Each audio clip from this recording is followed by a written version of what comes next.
Umulan, bumagyo, tuloy pa rin ang bintahan ng Napier grass, Napier cutting. Ito yung order nila na 2 sako. Tapos Madre de Agua at 100 na indigo pera na may pring 5.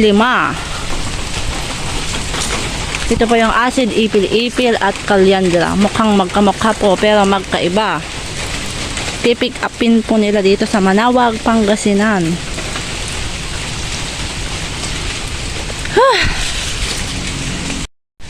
Saktong-sakto po, umuulan.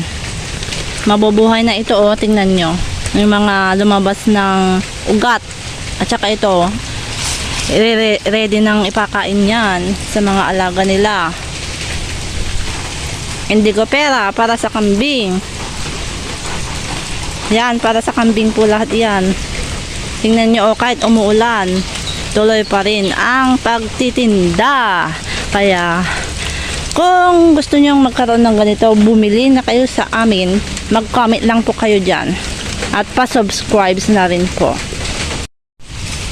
Kapag po kukuha kayo ng dahon ng Napier ay mag-gloves po kayo kasi nakakasugat. Tingnan nyo, oh, may mga gas-gas na ako dyan sa kamay nung kumuha kami kahapon.